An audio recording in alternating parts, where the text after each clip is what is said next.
Mais maintenant, vous devez poursuivre constamment et chercher de toute votre force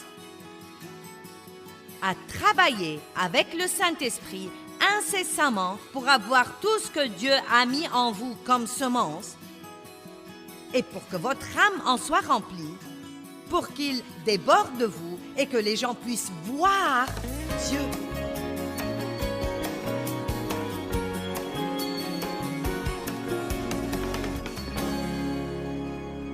Combien d'entre vous veulent être comme Jésus? En êtes-vous sûr? En êtes-vous vraiment sûr? Bon, encore une fois, en êtes-vous sûr? Bon, eh bien, voyons un verset et ensuite vous me direz à quel point vous êtes sûr. Jean 5, 30, la Bible amplifiée, un verset merveilleux.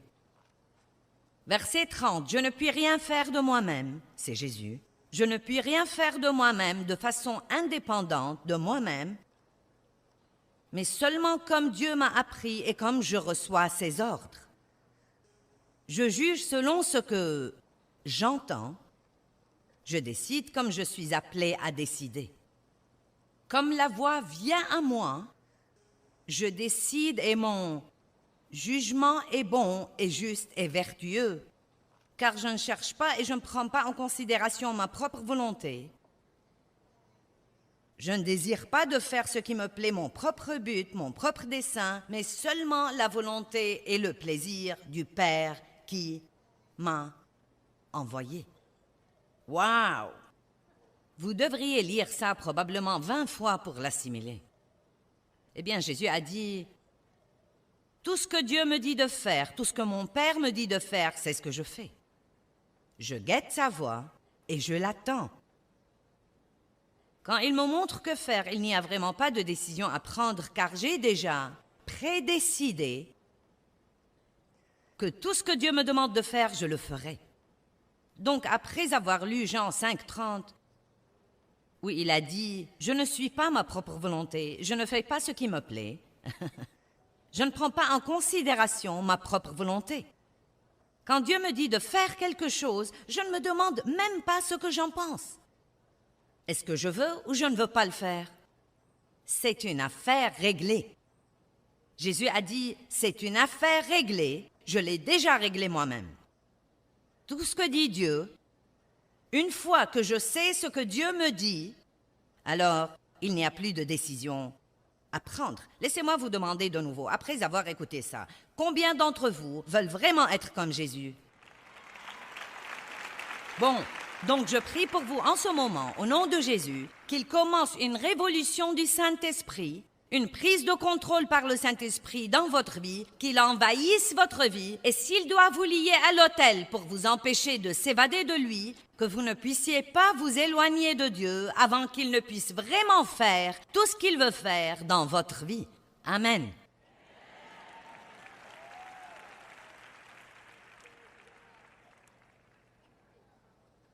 « 1 Pierre, chapitre 1, verset 2.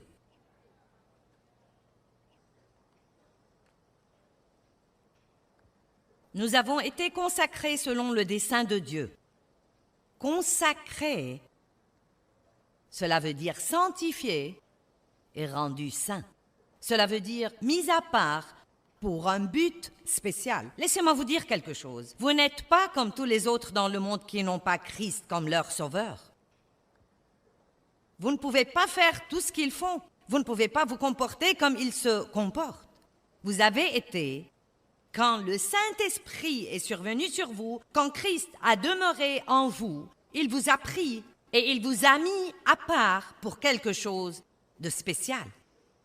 Il vous a sanctifié et dans votre esprit, il vous a rendu saint. Vous êtes un esprit, vous avez une âme, vous vivez dans un corps, vous êtes un être tripartite. Dans votre esprit, quand Christ vient vivre en vous, vous avez tout ce dont vous avez besoin là-dedans pour mener une vie de piété et pour vous comporter comme se comporterait Jésus s'il était à votre place aujourd'hui. Tout ceci est en vous. Il ne s'agit pas de ce qui est en vous. Ce que je fais, c'est d'essayer de l'extérioriser.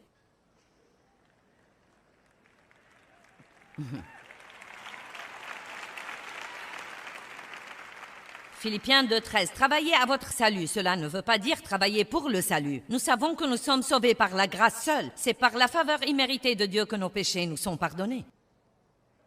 Mais ensuite, il dit, prenez ce salut qui vous a été donné comme un don et travaillez à votre salut avec crainte et tremblement. Donc, après avoir reçu Christ comme votre sauveur, votre but numéro 1 dans la vie à partir de ce moment-là devrait être d'apprendre à faire tout ce que Dieu veut en fait que vous fassiez, de lui permettre de vous posséder en totalité et d'être de valeur pour lui. Et croyez-moi, plus vous faites ça, plus vous serez heureux. Vous serez si heureux que les gens croiront que vous êtes fous si vous donnez toute votre vie à Dieu. C'est notre égocentrisme égoïste qui nous rend malheureux. Que veut dire être sanctifié? Le dictionnaire grec de la Vigne dit que le mot sanctification veut dire séparation pour Dieu. Dites tous, j'appartiens à Dieu.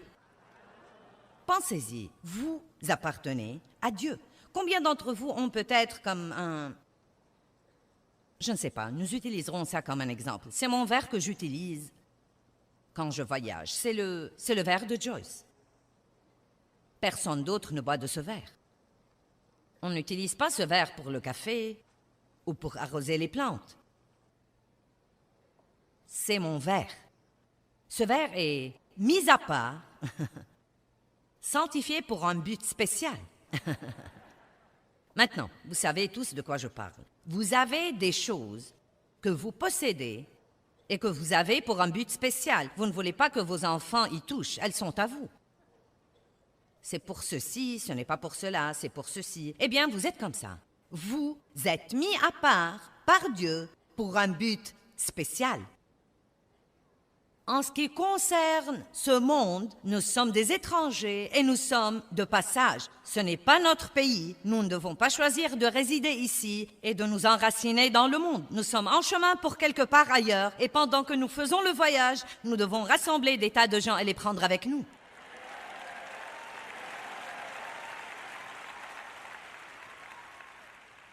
Avez-vous idée de la longueur de l'éternité? Non, mais même si vous vivez jusqu'à l'âge de 100 ans, et très peu de gens vivent autant, mais mettons que vous viviez jusqu'à l'âge de 100 ans, ce n'est absolument rien par rapport à l'éternité. Ce n'est rien, ce n'est rien. Et même si vous deviez abandonner quelques trucs que vous aimeriez mieux ne pas abandonner, et alors, si nous faisons ce que Dieu nous demande de faire maintenant, nous pouvons être de valeur pour lui. Nous aurons la paix et la joie et nous serons vraiment prêts à passer l'éternité en sa présence. Ne vivez pas votre vie comme si c'était tout ce que vous avez. Vous vivrez pour l'éternité. Vous êtes un être éternel. Et peut-être que vous n'y pensez pas assez, je ne sais pas. Mis à part pour un but spécial et apprenant à vivre la vie qui convient à ceux qui sont si séparés. Séparés d'avec les mauvaises choses et les mauvaises voies. C'est mis à notre disposition par la foi en Jésus-Christ et c'est la volonté de Dieu pour le croyant. Ce doit être appris de Dieu comme il l'enseigne par sa parole et j'aime cette partie. Et ce doit être poursuivi par le croyant honnêtement et constamment. J'aime ça. Donc, je suis rendu saint. Le fruit de l'Esprit est en moi, en vous, en tous les croyants. Tous ceux qui nous regardent à la télé aujourd'hui, si vous avez reçu Christ comme votre sauveur, vous êtes rendus saints. Vous êtes saints dans votre esprit. Vous êtes saints. Vous êtes un saint, vous êtes rempli du fruit de l'esprit, vous avez l'amour, la joie, la paix, la patience, la bienveillance, la bonté. Vous dites, où est tout ça? C'est en vous, au tréfonds de votre être. Vous voyez, Dieu a dû nous nettoyer à l'intérieur et nous sanctifier avant de pouvoir demeurer en nous, parce qu'il ne peut être nulle part où ce n'est pas saint. Qui comprend ça? Dieu et le péché, ça ne marche pas. Donc, s'il va vivre dans notre esprit, il doit le nettoyer et le rendre un bon endroit pour lui. Combien d'entre vous croient que Dieu vit en vous? Bon, donc, vous êtes saints. À l'intérieur, vous êtes saints. Mais maintenant, vous devez poursuivre constamment et chercher de toute votre force à travailler avec le Saint-Esprit incessamment pour avoir tout ce que Dieu a mis en vous comme semence et pour que votre âme en soit remplie, pour qu'il déborde de vous et que les gens puissent voir Dieu.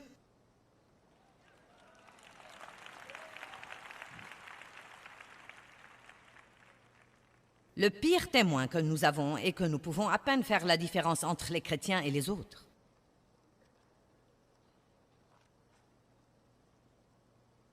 Et nous ne devrions pas penser que les gens nous reconnaîtront parce que nous avons une croix autour du cou. Je ne prête aucune attention à ce genre de truc. Ce doit être notre comportement, notre fruit, notre amour plus que tout. La sanctification est une possession individuelle créée petit à petit par suite de l'obéissance. J'ai trouvé ça dans le dictionnaire grec, je ne l'ai pas inventé. C'est très important que nous soyons des gens obéissants. Dieu ne vit pas pour nous servir. Nous vivons pour le servir. Maintenant, si je peux dire quelque chose en passant pour un instant, Dieu vous aime, il veut que vous soyez bénis. La Bible dit, « Fais du Seigneur tes délices et il te donnera ce que ton cœur désire. » Dieu veut que vous ayez de belles choses. Il veut que vous soyez la tête et non la queue, que vous prêtiez à beaucoup de nations et ne jamais emprunter. Tout ce à quoi vous mettrez la main devrait prospérer et réussir. Il veut vous donner la grâce partout où que vous alliez, vous ouvrir des portes, mais ce n'est pas tout ce qu'il veut. Ce n'est pas tout ce qu'il veut. Il veut que vous soyez soumis, engagés, sur l'autel, prêts à faire ce qu'il veut que vous fassiez tous les jours de votre vie. Vous devez arrêter de vivre pour le but d'essayer d'amener Dieu à vous donner ce que vous voulez.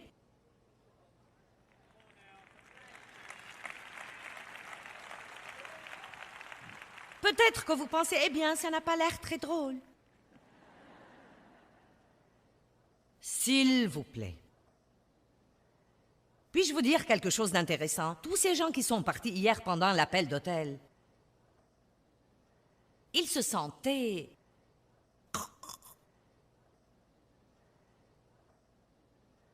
Peut-être que certains d'entre eux ne se sentent toujours pas bien aujourd'hui. Où est ma joie? Je suis allé à cette conférence, je suis même pas heureux.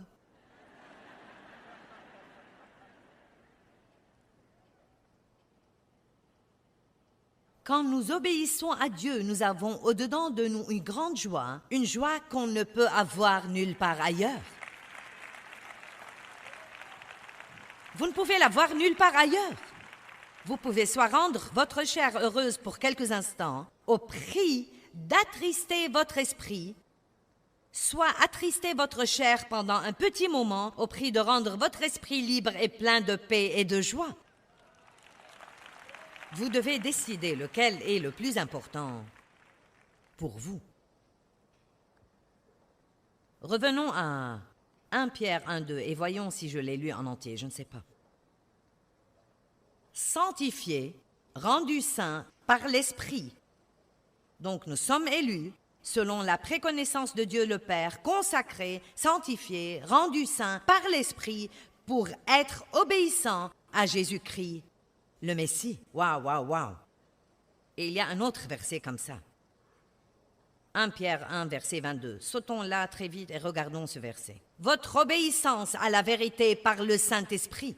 Nous ne pouvons obéir à Dieu que par le Saint-Esprit. Je dois continuer à dire ça encore et encore et encore. Je n'essaye pas de vous mener à l'effort personnel et à l'autodétermination, mais de vous dire qu'à l'instant où vous suivez Dieu de tout votre cœur pour faire ce qu'il veut que vous fassiez, à ce moment-là, il s'associe avec vous et vous donne la puissance pour pouvoir le faire. Dieu ne vous demande...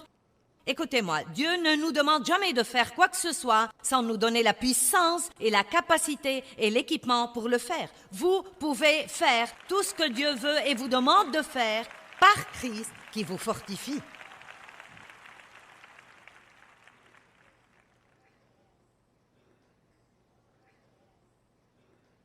Maintenant, je vais prendre le taureau par les cornes ici. Nous allons voir à quel point vous êtes spirituel à Hershey. Je vais vous dire d'avance que je suis sur le point de marcher sur les pieds de certains. Donc, n'allez pas éteindre votre télévision. Écoutez-moi jusqu'au bout. 1 Thessaloniciens 4.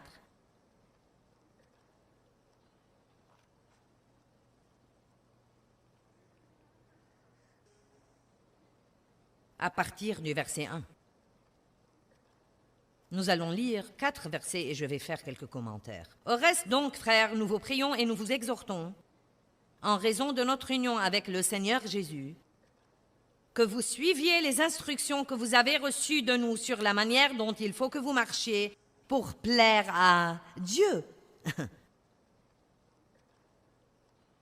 Comme aussi vous marchez, et que vous y abondiez de plus en plus, atteignant une plus grande perfection en vivant cette vie. Donc Paul disait, écoutez, vous allez bien, mais je veux vous pousser à un autre niveau. C'est exactement ce que je dis. Vous n'êtes pas une bande d'ignorants spirituels. Vous n'auriez pas pris un samedi matin pour être dans cette conférence si vous n'aimiez vraiment pas le Seigneur. Certains d'entre vous marchent probablement dans beaucoup d'obéissance dans votre vie, sauf ceux qui sont partis hier. Et je sais que certains d'entre vous sont revenus aujourd'hui et je n'ai pas l'intention de vous blesser. Mais je veux que vous alliez à un autre niveau. Je suis contente de prêcher ça ce week-end parce que ça va m'aider. Je suis si contente que Dieu m'ait appelé à prêcher parce que je dois étudier pour le faire et cela me garde dans la parole tout le temps et me garde. Bon, revenons à ces versets. Car vous savez quel commandement nous vous avons donné par l'autorité et l'inspiration du Seigneur Jésus.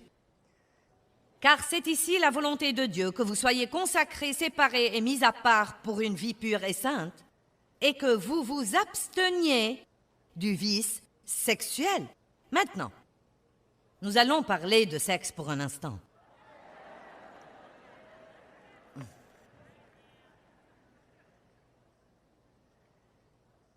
Quel gâchis stupide nous avons dans le monde aujourd'hui. S'abstenir du vice sexuel veut dire beaucoup de choses. Le sexe était destiné à être beau et sain et pur, et croyez-moi, ce que le diable a essayé d'en faire est complètement pathétique.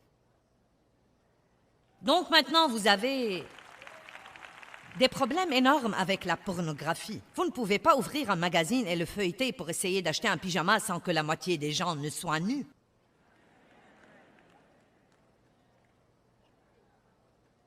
Tant de gens vivent ensemble maintenant avant de se marier. Ils croient que ce n'est pas un problème. Ils rationalisent. Nous ferions aussi bien de voir si ça va marcher avant de nous marier. Après tout, ce n'est qu'une feuille de papier. Le mariage était censé être beaucoup plus qu'une feuille de papier. C'était un engagement profond. Et peut-être que nous devons savoir beaucoup plus sur la personne que nous épouserons avant de donner notre consentement. Certains se marient et ne savent même pas ce que pense l'autre de l'argent, ou bien d'avoir des enfants, ou... C'est juste un truc tellement émotionnel, et tout à coup, vous savez, ils se marient, et puis... Prenez votre temps avec les trucs, ne soyez pas pressés. Très peu de gens maintenant ne couchent pas ensemble avant de se marier. Et vous savez quoi? À dire vrai, je préfère faire quelque chose d'autre que ça. Je fais ça parce que je crois de tout mon cœur que Dieu veut que je le fasse. Quelqu'un doit parler franchement et dire « Ce n'est pas la volonté de Dieu et nous souffrons à cause de ça. Non pas que Dieu arrêtera de nous aimer. » Oui, nous pouvons être pardonnés. Mais une fois que nous savons ce qu'il faut faire et que nous continuons à ne pas le faire, il y a quelque chose qui ne va pas si quelqu'un croit qu'il peut continuer à faire ce qu'il sait qu'il ne faut pas faire parce qu'après tout, la grâce de Dieu est disponible. Dieu comprend. Croyez-moi, Dieu ne comprend pas que c'est le 21e siècle et qu'il n'y a pas de mal à faire ça parce que tout le monde le fait. Vous savez, nous ne sommes pas comme tous les autres. Nous sommes sanctifiés, séparés, mis à part pour un but spécial.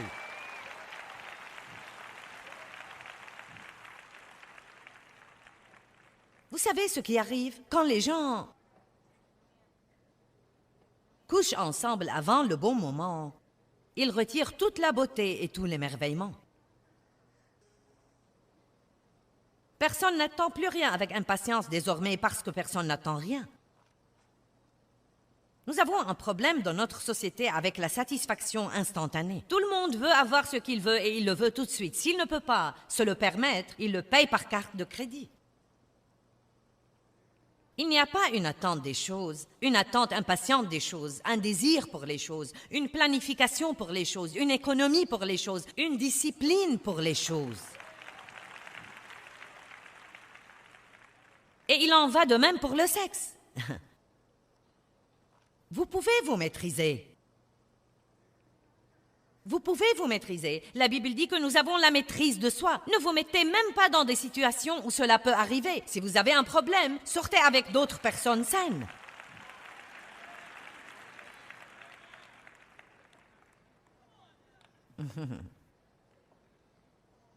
Et vous savez quoi? Je sais déjà...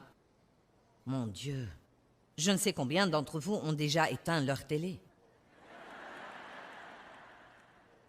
Vous pourriez avoir l'air idiot à ce stade-là si vous vous en allez, parce que tout le monde pourrait penser « Oh, eh bien... »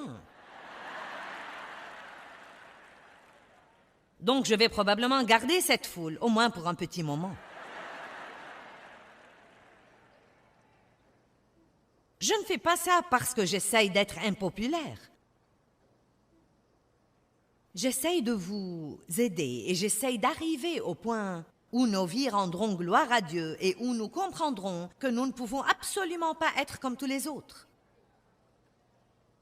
Ce n'est pas ce que Dieu veut que nous fassions. Je parlais à un jeune homme dans un endroit où je vais pour une certaine affaire et j'ai fait sa connaissance. Nous avons parlé de la Bible plusieurs fois. Vous savez, il était fiancé et je ne savais pas si lui et sa petite amie vivaient ensemble, mais je me le demandais. Eh bien, effectivement, j'ai appris, oui, ils vivaient ensemble. Donc, vous savez, nous parlions de la Bible et il vivait avec sa petite amie. Et il allait à l'étude de la Bible. Et je vous promets qu'il ne faisait pas lit à part. Donc, il se marie. Je lui dis, que penses-tu de la vie conjugale? Et il dit, elle n'est pas différente de ce qu'elle ne l'était avant.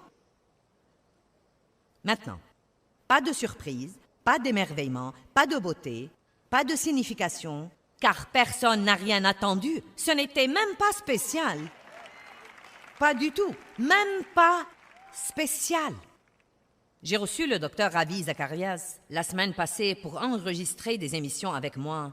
Et il a dit qu'une des 4 choses dont les gens ont besoin pour être spirituellement sains, c'est l'émerveillement.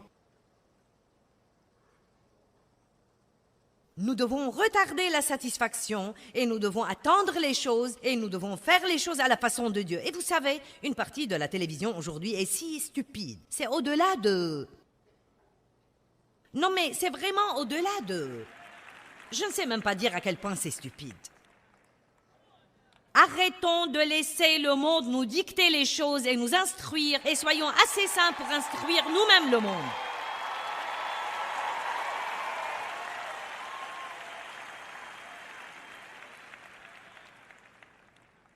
Je veux retrouver l'étonnement, la beauté.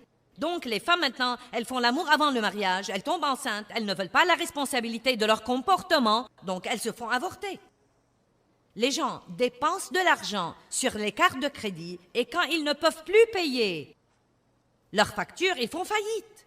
Donc, les gens mènent des vies débridées, sans contrainte, indisciplinés et ensuite, quand ils ont un gâchis, ils n'en prennent même pas la responsabilité. Nos lois dans la société aujourd'hui ont en fait procuré une porte ouverte pour que les gens détruisent totalement leur vie. Détruisent complètement leur vie. Eh bien, l'obéissance radicale dans nos vies veut dire que nous écoutons la voix de Dieu et que nous faisons simplement ce que nous croyons vraiment qu'il nous demande de faire. C'est si important d'obéir à Dieu. Un des moyens de libérer la puissance de Dieu dans nos vies, c'est de faire ses pas d'obéissance et d'être fidèles pour faire ce que nous croyons qu'il nous demande de faire.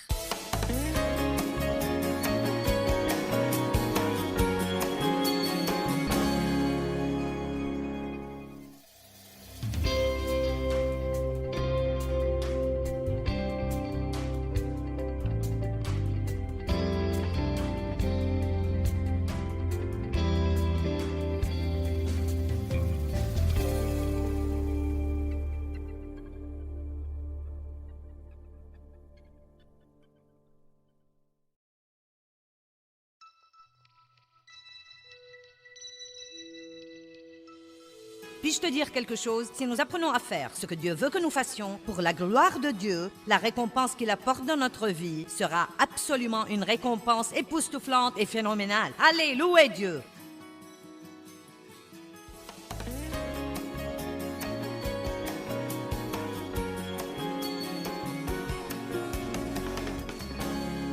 Nous parlons de l'obéissance. Quels étaient pour vous les domaines les plus durs pour apprendre à obéir à Dieu? Vous savez, ce n'est pas la même chose pour tout le monde. Je pensais à moi. Vous savez, pour moi, un des domaines les plus durs pour apprendre à obéir systématiquement à Dieu était... de ne pas essayer de me défendre et de me protéger quand les gens ne me traitaient pas comme il faut. De ne pas les forcer à me traiter comme il faut. Et je sais que c'était en partie parce que j'étais contrôlée et manipulée et maltraitée par mon père, mais je ne peux pas utiliser ça comme excuse. Vous voyez, je n'ose pas utiliser ça comme excuse. Je dois toujours apprendre à faire ce que Dieu veut que je fasse. Et vous savez, c'est un peu différent pour tout le monde. J'ai demandé à certains qui voyagent avec nous, j'ai demandé à mon assistante administrative quel était pour elle le domaine le plus dur. Et elle a dit apprendre à me soumettre à mon mari. Et elle a dit, tu m'as enseigné à le faire. J'ai pensé, je dois acheter cet enseignement et l'écouter. Non, je fais très bien, mais elle est merveilleuse à ça. Oh mon Dieu, elle est vraiment si bonne à ça. J'ai demandé à son mari quel était le sien et il a dit l'orgueil et l'égoïsme. Tandis que Dave n'a pu se rappeler de rien, donc je lui ai fait une allusion.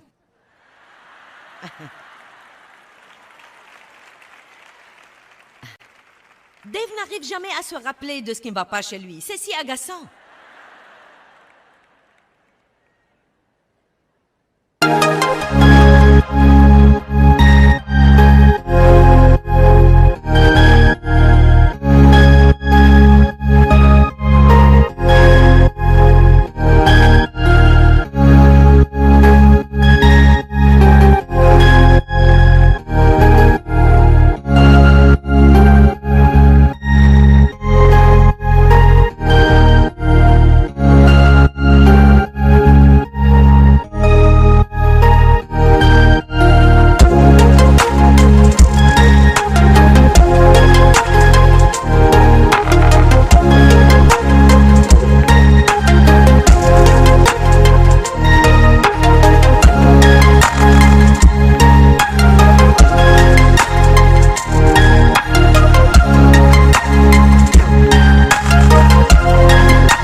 Donc, quand il a commencé, quand nous en avons parlé et qu'il m'a parlé, Dave, à un moment donné de sa vie, avait un problème très énorme de passivité. Et qu'est-ce que la passivité? C'est abandonner votre volonté à un tel point que vous ne l'utilisez pas pour faire ce que vous savez que vous devriez faire, mais vous flottez et vous êtes emporté par n'importe quoi. Et Dave était dans l'armée pendant 4 ans et son travail dans l'armée était de faire du sport. Il était un grand basketteur et un bon joueur de baseball. Donc il n'avait pas beaucoup de responsabilités. Il avait des matchs tout le temps et il a dit qu'il est arrivé au point où il est devenu vraiment passif. Nous avons besoin de responsabilités. Nous devons être obligés d'aller au travail. Nous devons bouger. Nous devons vraiment faire des choses et nous occuper de choses. Et donc, apprendre à surmonter cette passivité dans sa vie était un grand défi pour lui, car quand vous êtes passif, vous savez ce que vous devez faire, mais il n'y a rien dans vos sentiments, c'est dans votre esprit. Votre esprit veut faire ce qu'il faut, mais il n'y a rien dans vos sentiments qui veuille le faire. Je me souviens combien c'était difficile pour lui il y a très longtemps quand nous nous sommes d'abord rendus compte que nous devons nous lever tôt le matin pour passer du temps avec Dieu avant tout le reste. Et c'était difficile pour Dave de faire ça. J'ai demandé à un autre type dans notre équipe quel était le sien et il a dit « la mauvaise humeur ». La mauvaise humeur, sans aucun doute. Et il a fait beaucoup de chemin. Et il a eu une expérience l'autre jour avec la compagnie aérienne où il aurait pu se mettre en colère, mais il n'a pas fait ça. Et il a dit, je me suis senti tellement bien parce que je ne me suis pas mise en colère. C'était génial. Vous savez, nous nous sentons tellement mieux quand nous faisons ce qu'il faut. Quand nous faisons ce qu'il faut, nous avons la paix. Et donc, il a en fait dû ajourner son voyage d'une journée entière à cause de ce truc qu'il avait traversé. Et donc, quand il est revenu le lendemain pour partir en voyage, et c'était des vacances qu'il avait organisées depuis longtemps, donc c'était décevant, car le retard lui a pris une journée entière de ses vacances. Il n'avait que 4 jours, donc maintenant c'était réduit à 3. Et il a dit... Tout à coup, le type du comptoir l'a appelé et lui a dit « Je vais te surclasser, je vais surclasser ta place, je vais te surclasser à une meilleure classe de voyage. » Et il a dit « Eh bien, quand tu étais ici hier, tu as absolument eu la meilleure attitude. » Amen. Et donc, il a dit, ce n'était pas votre faute, car ce ne l'était vraiment pas. Ça avait quelque chose à voir avec un faux passeport qu'il avait apporté. Il a dit, même si ce n'est pas notre faute, tu ne croirais pas comment les gens nous parlent, bien qu'il n'y ait rien que nous puissions faire. Et il a dit, j'ai vraiment apprécié le fait que tu n'as pas eu une mauvaise attitude et je veux que tu en sois récompensé. Puis-je te dire quelque chose? Si nous apprenons à faire ce que Dieu veut que nous fassions, pour la gloire de Dieu, la récompense qu'il apporte dans notre vie sera absolument une récompense époustouflante et phénoménale. Allez, louez Dieu!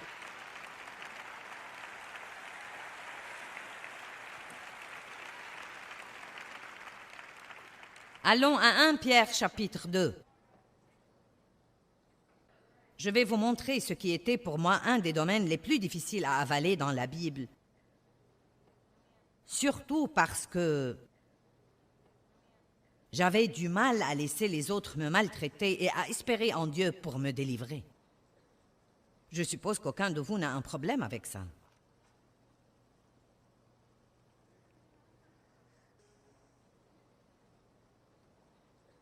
Bon. Combien d'entre vous ont du mal quand quelqu'un vous maltraite, d'espérer en Dieu pour la délivrance? Vous n'allez pas aimer ces versets, il faut que je vous le dise d'avance. Mais vous êtes une race élue, un sacerdoce royal, une nation sainte, un peuple spécial que Dieu s'est acquis. Que quelqu'un me dise par quoi nous avons été achetés. Par le sang de Jésus-Christ. Pour que vous annonciez les faits magnifiques et que vous proclamiez les vertus des perfections de celui qui vous a appelés des ténèbres à sa merveilleuse lumière. Amen. Versets 12 et 13. Ayez une belle conduite, honorable, vertueuse parmi les nations, afin que sur le point même où ils vous calomnient comme malfaiteurs, ils soient éclairés par vos bonnes œuvres et glorifient Dieu au jour de la visitation où Dieu vous voit errant ça et là, comme le pasteur ou le berger observe son troupeau. Il dit, bon, allez dans le monde qui n'est pas si agréable et comportez-vous bien. C'est la traduction de Joyce Meyer. Allez dans ce monde qui ne va pas vous traiter comme il faut, qui ne va pas être si agréable. Les gens vont vous accuser, vous appeler des malfaiteurs, mais comportez-vous bien et ayez confiance en Dieu pour que bien qu'il puisse vous juger et vous critiquer, vous savez la seule chose que les gens ne peuvent pas contester? Le comportement. Ça ne vous sert à rien de prendre votre Bible au travail et de vous comporter comme les autres. En fait, ça fait plus de mal que de bien. Si vous n'allez pas porter du fruit, laissez la Bible à la maison. Enlevez le poisson de votre voiture. Car tout cela amène le monde à crier « Hypocrite, hypocrite, hypocrite !» Mais il n'y a pas de mal à le faire. Si vous allez vraiment persévérer avec Dieu et poursuivre ce mode de vie, cela ne veut pas dire que nous allons y parvenir rapidement. Non, mais c'est l'œuvre d'une vie, c'est l'œuvre d'une vie, mais croyez-moi, tant que nous faisons des progrès, Dieu sera satisfait. Vous m'avez entendu? Si ça fait 30 ans que vous êtes sauvés et que vous êtes toujours dans le bac à sable, il y a un problème. Le pré-jardin.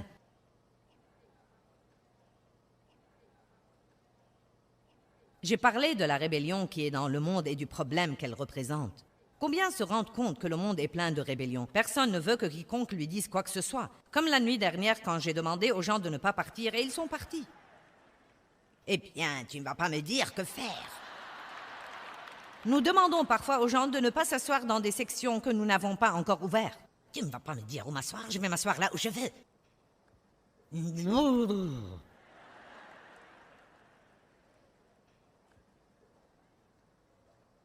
Écoutez le verset 13. Soyez soumis à toute institution et autorité humaine à cause du Seigneur. Verset 17. Témoignez du respect à tous, non seulement à ceux qui sont gentils. Traitez-les avec honneur. Aimez les frères, la fraternité chrétienne dont Christ est la tête. Vous qui êtes des domestiques, soyez soumis à vos maîtres, disons-le comme ça. Vous qui êtes des employés, soyez soumis à vos patrons.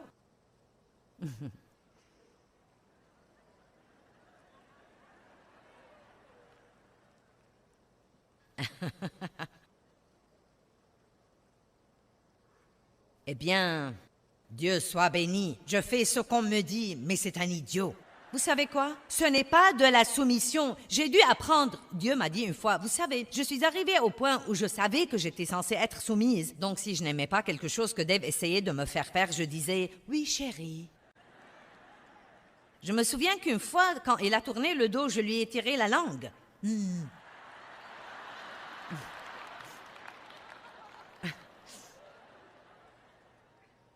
Oui, chérie. Et Dieu a dû m'apprendre. Joyce, la soumission, ce n'est pas jouer la comédie, c'est une attitude du cœur.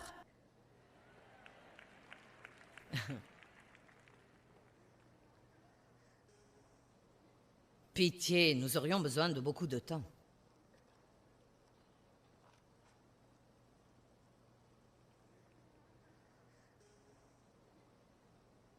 Est-ce que vous potinez sur le patron avec les employés?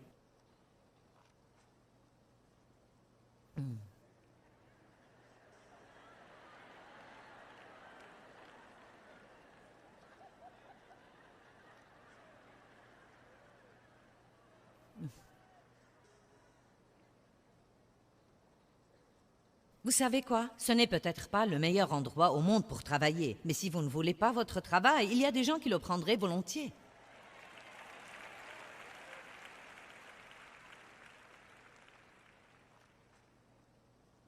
Eh bien, donc, peut-être qu'on ne vous traite pas comme il faut. Peut-être qu'on ne vous paye pas ce que vous méritez. Restez gentil.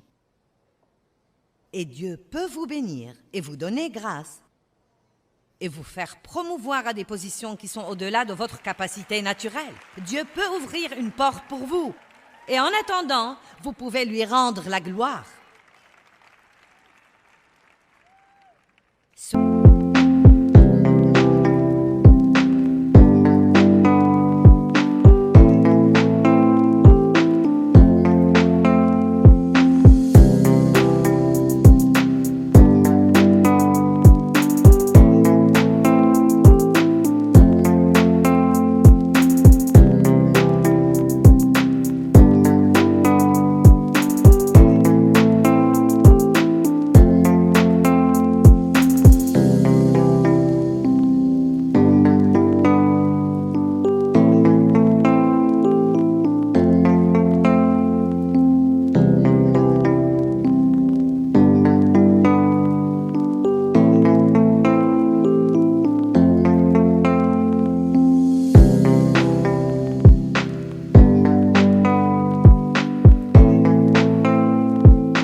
Soyez rebelles et vous resterez là où vous êtes. Vous passerez le reste de votre vie à tourner autour de la même stupide montagne. Plaignez-vous et restez. Louez et soyez élevés.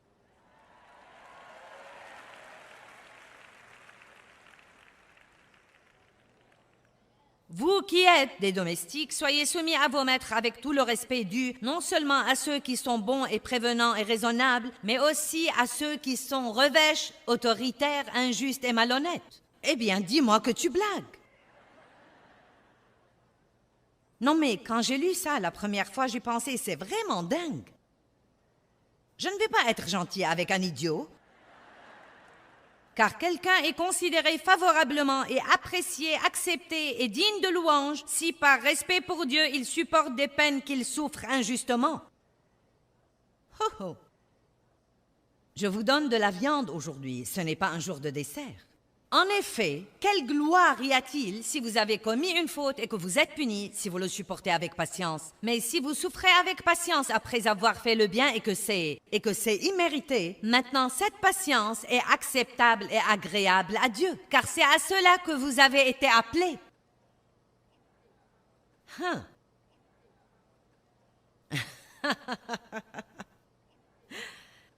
Mince alors, c'est comme le silence de la mort qu'on a parfois, vous savez. Il n'y a qu'une seule personne qui a fait du bruit. Pourquoi Dieu nous appellerait-il à souffrir? Je croyais que nous étions délivrés de tout ça.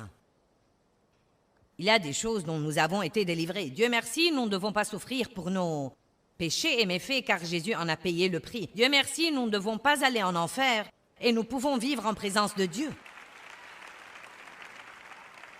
Mais il y a d'autres choses qu'il va falloir endurer afin d'aller dans le monde et de glorifier Dieu et de nous comporter comme il veut que nous nous comportions. Et une partie de cela implique non pas nous venger des gens qui ne nous traitent pas comme nous croyons que nous devrions être traités.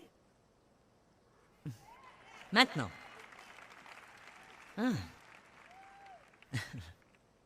Je ne dis pas que vous devriez laisser les autres abuser de vous et vous marcher sur les pieds. Ma mère a laissé mon père abuser de moi. Elle savait ce qu'il faisait. Elle ne l'a pas quitté et elle a eu tort de faire ça. Elle était irresponsable et elle avait tort et cela m'a causé beaucoup de douleur. Essentiellement, une partie des autres choses que mon père avait faites a détruit la vie de mon frère.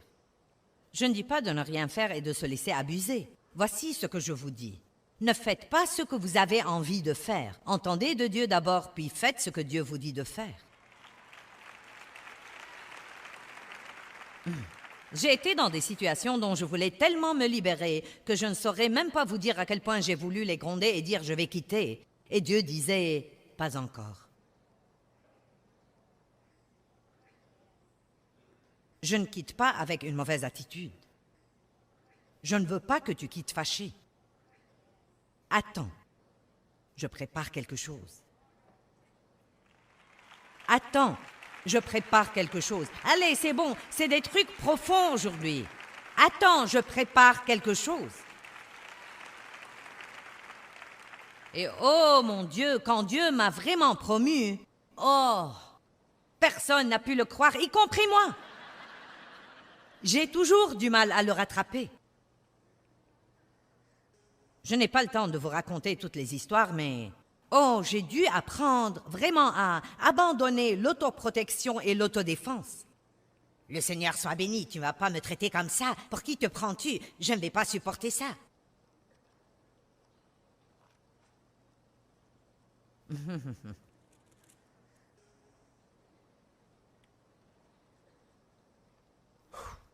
Verset 21. Car c'est à cela que vous avez été appelés, c'est inséparable de votre vocation. Car le Christ aussi a souffert pour vous, vous laissant son exemple personnel, afin que vous suiviez ses traces. Verset 22. Lui qui n'a pas commis de péché et dans la bouche duquel il ne s'est pas trouvé de tromperie ou de ruse. Maintenant, écoutez le verset 23, c'est devenu le nouveau verset préféré de ma vie.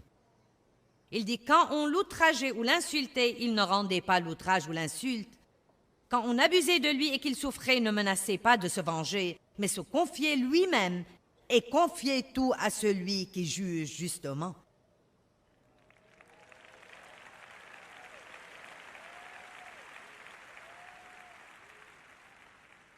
Encore une fois, je ne vous dis pas de laisser les gens abuser de vous. Je vous dis simplement, allez toujours à Dieu avant de tirer la langue. Avant de décider ce que vous allez faire, allez d'abord à Dieu et dites, comment veux-tu que je m'y prenne avec ça? Devrais-je leur parler? Devrais-je espérer en toi? Devrais-je sortir d'ici? Veux-tu que je reste quelque temps? Que veux-tu que je fasse? Ensuite, quand la voix viendra à vous, vous prendrez une décision sur la base de ce que vous savez que Dieu vous demande de faire. Ne consultez pas votre volonté. Ne vous demandez pas ce que vous pensez. Ne courez pas à vos amis pour leur demander conseil. La moitié du temps...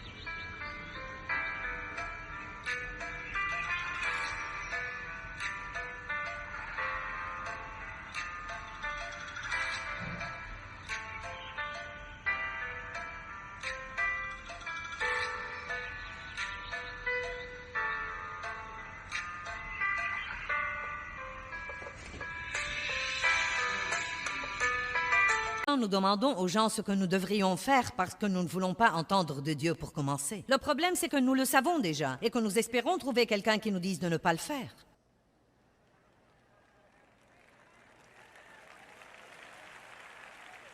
Soit vous vous comportez bien, soit je vais prêcher des heures supplémentaires aujourd'hui.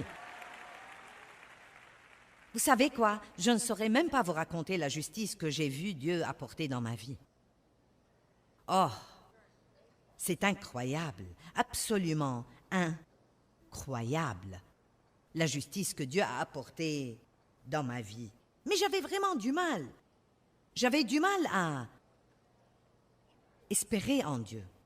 Et il y a d'autres endroits dans la Bible où il dit que les enfants devraient se soumettre à leurs parents et que les parents ne devraient pas irriter et provoquer leurs enfants, qu'ils devraient les traiter avec respect. Puis-je vous dire quelque chose? Si vous avez des enfants adultes, laissez-moi vous donner un bon conseil. Arrêtez de diriger leur vie.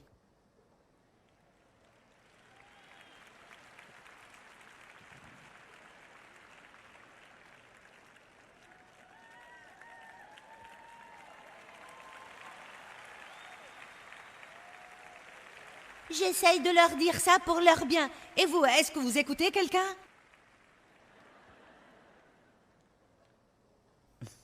Apprenez à prier plus et à dire moins. Allez, j'ai dit apprenez à prier plus et à dire moins. Priez pour votre patron qui ne vous a pas donné cette promotion que vous méritez. Si vous méritez une promotion et que vous avez prié pour l'avoir et que quelqu'un d'autre l'a eue, ne potinez pas sur votre patron, n'ayez pas une mauvaise attitude, ne maltraitez pas la personne qui a eu ce que vous vouliez. Au lieu de cela, dites Dieu, je voulais ça, tu ne me l'as pas donné. Je fais confiance à ta justice.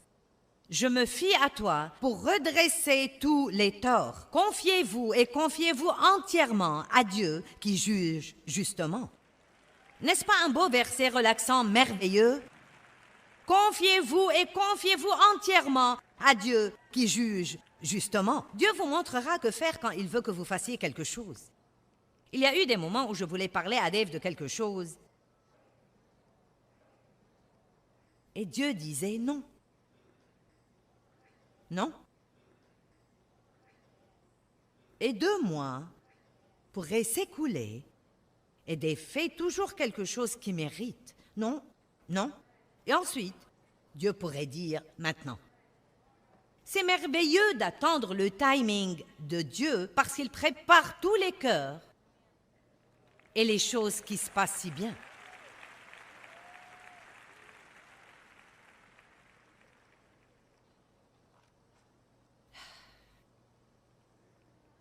Jacques 4,7 dit « Soumettez-vous à Dieu, résistez au diable, et il fuira. » Il ne dit pas « résistez au diable et il fuira » comme nous le citons normalement.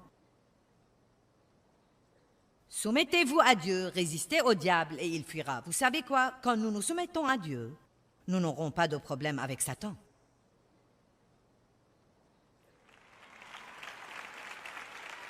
Maintenant, Jésus a dit « Quand la voix vient à moi, je donne une décision. » Eh bien, comment entendre de Dieu? C'est une autre série de 4 parties, mais vous allez la voir ici en quelques secondes. Jésus a entendu la voix et il a obéi. Tout d'abord, la parole de Dieu et sa voix. Nous avons déjà parlé de ça. Ensuite, il y a la voix audible de Dieu qu'on entend rarement. J'ai entendu la voix audible de Dieu 2 ou 3 fois dans toute ma vie avec lui. Ensuite, il y a la voix de la conscience qui est probablement un des moyens majeurs dont nous entendons de Dieu, et c'est juste ce savoir ou ce chuchotement de Dieu. Vous savez quoi? Apprendre à être mené et guidé par le Saint-Esprit demande de la maturité.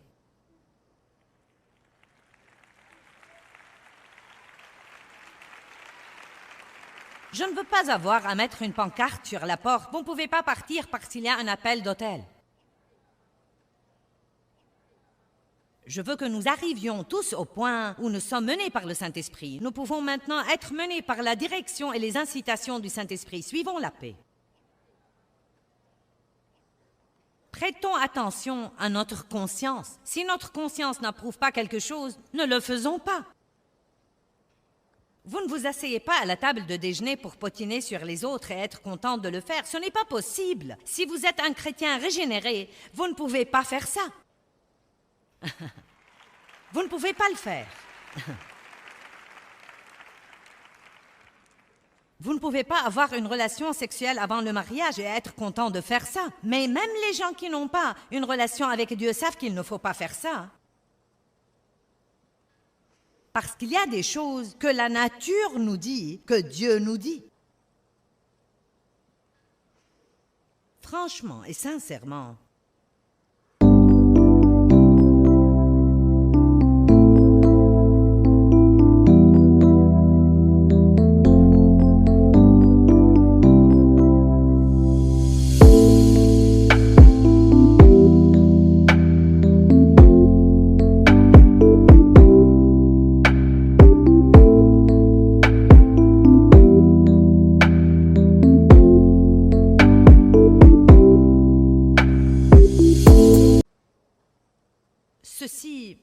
Ceci peut sembler un peu insensé, mais je vais vous dire, s'il vous plaît, je vous en supplie. Nous vivons des moments désespérés dans le monde aujourd'hui. La Bible dit « Christ en vous, l'espérance de la gloire ». Puis-je vous dire quelque chose? Cela ne veut pas seulement dire « parce que Christ vit en nous, nous pouvons être glorieux ». Je crois que le fait qu'il soit en nous est son espérance d'être glorifié sur terre aujourd'hui.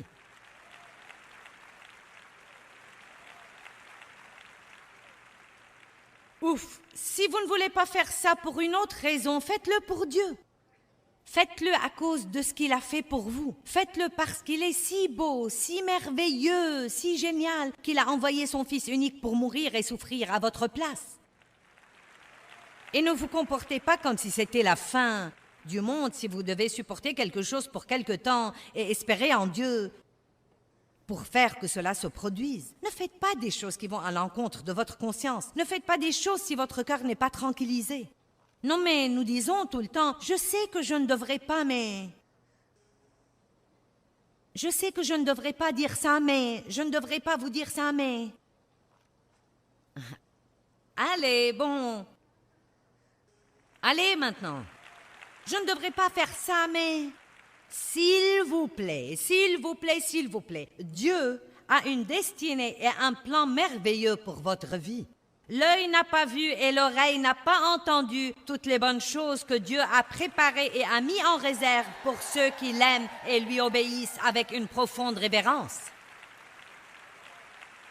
Il ne s'agit pas de « Oh, quelle vie terrible vous aurez maintenant car vous devrez obéir à Dieu ». Dieu est bon. Tout ce qu'il fait est vraiment très bon. Il a de très bonnes choses pour vous et je veux que vous preniez le chemin resserré afin d'y arriver et de les trouver. Amen. Allez, que tout le monde se lève.